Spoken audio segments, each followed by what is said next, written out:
बिस्मिल्लाहिर्रहमानिर्रहीम, अस्सलाम वालेकुम। हकीकत टीवी साइंस एंड हेल्थ में खुश आमदीद। ईरान और अमेरिका के दरमियान अब जंग तो चूंकि रिज्यूम हो चुकी हुई है, तो इस सारी सूरत हाल के अंदर अब सबसे बड़ा खतरा ये पैदा हुआ है कि जब से आयतुल्लाह अली खामनाई का जनाजा देखा है, अमरीकियों के सारे प्लान पर पानी फिर गया है कि रिजीम चेंज तो अंदर से होने से रहा। अब एक ही प्लान बचा है कि ईरान में फौज उतारी जाए। लेकिन अब स्नेरियो क्या है? देखिए, सबसे बड़ा स्नेरियो ये है कि इस वक्त ईरान ने खास तौर पर अपने जो स्पेशल कमांडोज हैं वो इराकी कुर्दिस्तान वाले एरियाज, आज़रबाईजान वाले एरिया और दीगर जगहों पर इन्होंने डिप्लॉय कर दिए हैं। यानी अब आप ये अंदाजा कर लें कि इस वक्त ईरान को ये बात अच्छी तरह पता है कि इराक के बॉर्डर पर, आपको पता है इराक में इसराइल की खुफिया मिलिट्री बेस भी पकड़ी गई थी। तो इस सूरत हाल के अंदर उनको पता है अब अगला गेम प्लान क्या है। ईरान में फौजें अमेरिका ने खाली खुद नहीं आना। ईरान में प्लान ये है, जिस तरह का जनाजा देखा है, जिस तरह का 2 करोड़ लोग निकले हैं, वो तो क्लियरली बता रहा है कि ईरान के अंदर आप इस तरह रिजीम चेंज नहीं कर सकते, जो मर्जी आप कहें। तो गेम प्लान क्या है? गेम प्लान ये है कि इराक से, इराक की जो कुर्दिश है उनको एंट्री करवाई जाए ईरान के अंदर, आज़रबाईजान के थ्रू एंट्री भी करवाई जाए।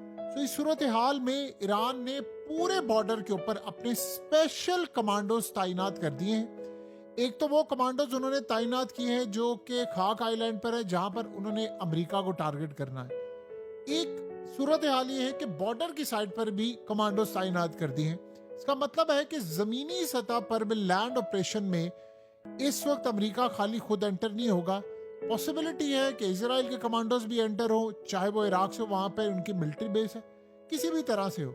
तो सबसे पहले इसकी मेन रीजन क्या है? देखिए, ईरान का खास तौर पर जो कुर्दिश अपोजिशन ग्रुप है जो इराकी कुर्दिस्तान के हवाले से है, वो एंटर होते रहते हैं और वो बादशाह इनकलाब की जो फौज है उनके ऊपर, उनकी पोस्ट पर अटैक करते रहते हैं और उसके बाद वो वापस चले जाते हैं। तो सबसे बड़ा तो असल में ग्राउंड अटैक होने वाला। उनको पता है जो कुर्दिश फाइटर्स हैं ये असल में पूरी तैयारी कर रहे हैं और तैयारी कर रहे हैं कि आपको पता है कि अमेरिका ने ये भी प्लान किया था कि उन्होंने कुर्दों को असला देना है और वो फिर जाकर लड़ेंगे ईरान के खिलाफ। तो यहाँ पर एक सबसे बड़ा मसला होने वाला है कि सबसे बड़ा क्लियर पैगाम क्या है।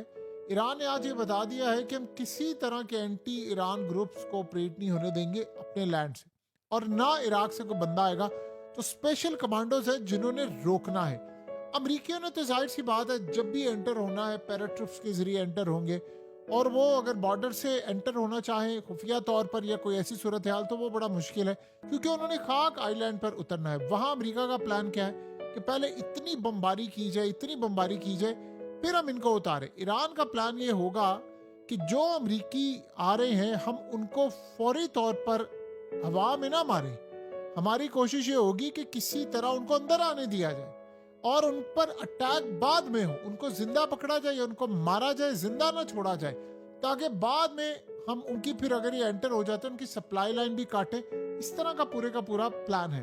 तो इस वक्त सारी सूरत हाल ये है कि पॉसिबिलिटी है कि एक ही साथ ईरान पर बहुत सारे हमले हो जाए। मिसाल के तौर पर अमेरिका शदीद बमबारी कर दे, दीगर ममालिक बमबारी कर दे, इसराइल बमबारी कर दे, इराक से अटैक हो जाए, कुर्दों का अटैक हो जाए और खाक आइलैंड पर अमरीकी भी उतर जाए और अमरीका भी शदीद बमबारी करे। दूसरी बात यह है कि ईरान हमेशा कहता है कि कुर्दों के पीछे अमरीका और इसराइल का हाथ है। तो वो बड़ा क्लियर आज पैगाम गया है कि अगर कुर्दों के भेस में अमरीकी फौजी घुसे, क्योंकि दाइश पर भी वो इल्जाम लगा चुके हैं कि हमेशा से अमरीकी और इसराइली उसमें शामिल होते हैं, तो उनके ऊपर भी इल्जाम लग चुका। अगर ये सूरत हाल पैदा होती है तो ये बड़ा तबाहकुन मामला है। तो देखिए, खासतौर पर इराक के बॉर्डर वाली जो साइड है वहां से कुर्दों को इंगेज करना ईरान की मजबूरी है। अमरीकी असल में जो मल्टी डायमेंशन महाज खोलना चाहते हैं ईरान के खिलाफ, तो वो ये चाहते हैं कि उसमें एक काम और हो कि सिविल वॉर हो जाए ईरान में किसी भी तरह से। रिजीम चेंज असल में नहीं हो पाया, सिविल वॉर हो जाए कि अंदर खाना जंगी शुरू हो जाए। ईरान में पहले से जो पुरतशद्दुद मुजाहरे हुए थे, इनमें कुर्दों का इस्तेमाल किया गया था। आपको याद है ना, रिजीम चेंज से पहले इन्होंने वहां पर ये जो अवाम की तादाद निकली थी, तो वहां पर उन्होंने प्लान किया था कि हम ये काम करेंगे जब इनको इंटरनेट बंद करना पड़ा। और असल में आलमी मीडिया पर रिपोर्ट ये हुआ कि ये ईरानी है, ऐसा नहीं हुआ। अब ईरान अमेरिका को ऐसा मौका नहीं देना चाहता कि कुर्दों को इस्तेमाल करे, क्योंकि माजी में हो चुका कुर्द आते हैं। देखिए बॉर्डर जो है वो अफगानिस्तान और ईरान के जो बॉर्डर हैं ये पहाड़ी इलाके, यहाँ से हर वक्त आप 100% मॉनिटरिंग नहीं कर सकते या आप 100% रोक नहीं सकते। अब आप ये देखें कि ईरान के अंदर किस तरह स्टारलिंक इंटरनेट पहुंचा, 50,000 डिवाइसेस कैसे स्मगल करके पहुंच गए। इसका मतलब अंदर के लोग मिले हुए थे और सारा काम था। तो ईरान को ये बात अच्छी तरह पता है। अब ईरान नहीं मौका देना चाहता अमेरिका और इसराइल को कि वो कुर्दों को इस्तेमाल करे।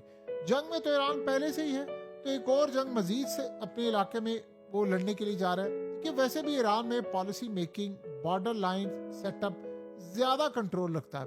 सो जो वेट एंड सी की जो पॉलिसी पर नहीं चलते कि आएंगे देखेंगे, फिर उनको लगा है कि कुछ खतरा है, क्योंकि उनको ये इतलात है। देखिए अभी अमेरिका ने अटैक किया, आज फिर ईरान ने पलट कर अटैक कर दिया। अब ईरान ने कहा कि हमने पूरे खित्ते में अमेरिका को उड़ाना है। तो इस तरह की जब सूरत हाल पैदा होती है, तो इस तरह के जब मामलात होते हैं वो तो क्लियरली इंडिकेट करते हैं कि चीजें किस रुख जा सकती हैं। सो अमेरिका के लिए एक चैलेंज है, बहुत बड़ा चैलेंज है, और ये चैलेंज वाकई बड़ा तबाहकुन है। और ये आप इसको ये मत समझे कि बड़ा आसान चैलेंज है या इससे निबट लिया जाएगा बड़ी आसानी के साथ, ऐसा कुछ होने नहीं जा रहा। ये बड़ा एक चैलेंज है। देखिए ईरान के ऊपर हर तरह से अब हमला करना है। ईरान मिसाइल उन्होंने मारने थे लेकिन वो नहीं मार पाए, वो ऐसी सूरत हाल पैदा नहीं हुई। ईरान ने काफी सारी चीजों को काउंटर किया है, लेकिन अगर ऐसी सूरत हाल है कि जहां ईरान इन चीजों को काउंटर करना चाहता है, तो फिर आने वाले वक्त में आपको और बहुत सारी चीजें नजर आएंगी तब्दील होते हुए। सो अमेरिका के हालात, अमेरिका की चीजें, अमेरिका के मामलात किस लेवल पर जाकर काम करेंगे ये तो अब आने वाला वक्त बता सकता है। लेकिन जो सूरत हाल इस वक्त पैदा हो रही है, मौजूदा सूरत हाल पैदा हो रही है, वो तो क्लियरली नजर आ रही है चीजें। बिल्कुल आप ये समझ लें कि इसमें कोई दो राय नहीं है, ये चीजें क्लियरली नजर आ रही हैं कि एक बहुत बड़ी जो तबाही है वो इस वक्त सर पर खड़ी हुई है, बिल्कुल सर पर खड़ी है। और इसमें कोई दो राय नहीं है कि ये जो लड़ाई है ये अब अगली जगह पर यानी गली कूचों में इसको दाखिल करने की तैयारी। अमेरिका बड़ी कोशिश कर रहा है कि किसी तरह हम ईरान में कुछ कामयाबी हासिल करें। देखिए ईरान में अगर उन्होंने कामयाबी हासिल कर ली तो आप ये समझ लें कि उसके बाद उन्होंने दुनिया के हर कोने में कामयाबी हासिल कर सकते हैं। फिर आप नॉर्थ कोरिया को भूल जाएं, फिर आप भूल जाएं कि चाइना में या बाकी जगहों पर या रशिया में कोई ऐसी जगह पर काम ये नहीं हो सकता। आपको पता है कि आज एक ब्रिज उड़ाया है अमेरिका ने, और वो जो ब्रिज था वो बेसिकली इस्तेमाल होता था रशिया और चाइना को सामान भेजने। इन्होंने वो ब्रिज उड़ा दिया, तो इसका मतलब है डायरेक्टली आपकी लड़ाई जो है वो चाइना और रशिया के साथ भी है। तो आप क्लियरली ये चीज समझ लें कि वो जो लड़ाई है वो चाइना और रशिया के साथ मुकम्मल तौर पर हो रही है। ये यहाँ मामला रुकने नहीं वाला। अमेरिका को ये बात मालूम है अच्छी तरह, उनको पता है ये सारे का सारा मामला हो रहा है और ये होकर रहेगा। लेकिन क्या हम इस सारी सूरत हाल को इसी तरह जाने दें कि जी नहीं आने वाले वक्त में चीजें बेहतर हो जाएंगी, मामला बेहतर हो जाएंगे? फिलहाल ऐसा होता हुआ कुछ नजर नहीं आ रहा आपको। और यही वो वजह है कि अमेरिका ने अब जो तैयारी है वो अगले लेवल पर पहुंचा दी है। ये किसी भी दिन ये कर गुजरेंगे। ये देखिए मिसाल के तौर पर जिस जंग को इसराइल ने पिछले 40 साल डिजाइन किया, जिस जंग को अमेरिका ने पिछले 40 साल डिजाइन किया, आपको क्या लगता है कि वो आसानी के साथ ये सब कुछ छोड़कर ईरान को अच्छा बच्चा बनकर सब कुछ देकर चले जाएंगे? आपको लगता है ऐसा होगा? ऐसा कभी भी नहीं होने वाला। ये बात आप ज़हन में रख लें। ये वो लड़ाई नहीं है जो पहले कभी होती थी। अगर ऐसा हुआ तो सारी जिंदगी अमेरिका का जो लेवल है वो खत्म हो जाएगा। सो अमेरिका को ऐसी बहुत सारी चीजों का पहले भी सामना करना पड़ा है, अब भी सामना करना पड़ा है, और आने वाले वक्त में ये चीजें मजीद अमेरिका की तबाही का बाइस बन सकती हैं। सो अब अमेरिका को पता है कि ईरान अगर आज इतना मजबूत हुआ है तो कल को वो क्या बला बन जाएगा। आज वो कंट्रोल नहीं हो रहा, 300 अरब डॉलर मिलेगा तो क्या हाल होगा। फिर ईरान को एक्सपोर्ट की इजाजत मिलेगी तो क्या हाल होगा। ऑयल अगर बेचेगा तो वो कितना मजबूत होगा। इसलिए आप देखिए ऑयल पर पाबंदी लगाई है, तेल की मार्केट ऊपर चली गई है। दुनिया इस वक्त डिप्रेशन में है, लोग पागल हुए पड़े हैं, जॉब्स नहीं है, एआई ने ऑलरेडी जॉब्स टेक ओवर कर रहे हैं। यानी हर तरह से अगर आप देखें तो दुनिया में आम लोगों के लिए बर्बादी है, तबाही है, थर्ड वर्ल्ड कंट्रीज का बेड़ा गर्क है।